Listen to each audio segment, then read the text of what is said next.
મારું નામ નિલેશ રાણા છે અને હું લોક વિજ્ઞાન કેન્દ્ર રાજકોટ ખાતે પ્રોજેક્ટ કોઓર્ડિનેટર તરીકે ફરજ બજાવું છું. સાથોસાથ જે લોક વિજ્ઞાન કેન્દ્રની બિગ બેંગ એસ્ટ્રોનોમી ક્લબ છે તેના પણ કન્વીનર તરીકે કાર્ય કરું છું. આજે રાજકોટ માટે ઝીરો શેડો ડે છે. રાજકોટ માટે ઇન ધ સેન્સ કે રાજકોટ જે અક્ષાંશ ઉપર આવી રહ્યું છે 22 ડિગ્રીના, તો 22 ડિગ્રી નોર્થ અક્ષાંશ ઉપર આજે જેટલા પણ દુનિયાના નગરો હશે એ લોકો આ ઝીરો શેડો મોમેન્ટ છે એ પોતાના લોકલ નૂન એટલે કે મધ્યાને જોઈ શકશે.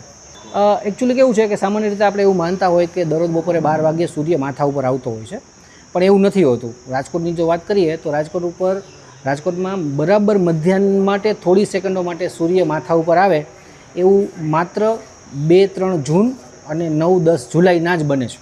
કેમ કે એ જ દિવસે સૂર્ય છે એ બરાબર રાજકોટના અક્ષાંશ ઉપર જ આવેલો હોય અને જ્યારે લોકલ નૂન થશે ત્યારે એ બરાબર માથા ઉપર આવશે થોડી સેકન્ડો માટે અને આપણને ઝીરો શેડો મોમેન્ટ જોવા મળે. એટલે રાત્રે આપણે એને ઝીરો શેડો ડેની બદલે ઝીરો શેડો મોમેન્ટ કહેવું જોઈએ, કેમ કે થોડી સેકન્ડોનો જ સમય હોય છે.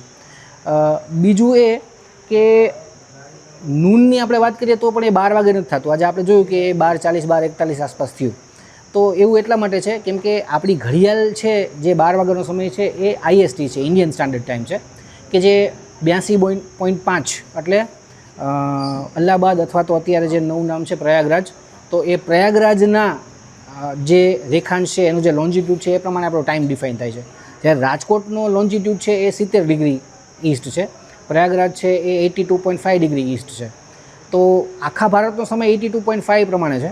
તો આપણા માટે એ છે આપણે એ 82.5થી પશ્ચિમ તરફ આવેલા છીએ, એટલે આપણા માટે એ સમય છે એ ઘડિયાળમાં 12 વાગ્યાથી 40-42 મિનિટ પછીનો હોય છે.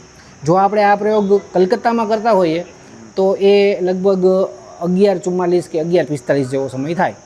એટલે લોકોમાં હવે આવી બધી વસ્તુ માટે જાગૃતિ હોય છે, એ લોકોમાં કુતૂહલ હોય છે. આજે પણ થોડા ઘણા લોકો આવ્યા, જોકે રાજકોટ સિટીની જે સાઇઝ છે એ પ્રમાણે માણસોની સંખ્યા બહુ જ ઓછી કહેવાય, પણ તડકોય એવો છે અને તડકામાં જ આ ઇવેન્ટ આવે છે, એટલા માટે આપણે એવું કાંઈ નિષ્કર્ષ ઉપર ન પહોંચી શકીએ. પણ તોય જાગૃતિ ઘણી બધી છે, લોકો એના વિશે વાંચે છે, એના વિશે પ્રશ્નો કરે છે, જે અમને સોશિયલ મીડિયામાં તો અથવા તો ફોનથી કે વોટ્સએપથી આવતા હોય, એટલે જાગૃતિ તો લોકોમાં આવે છે.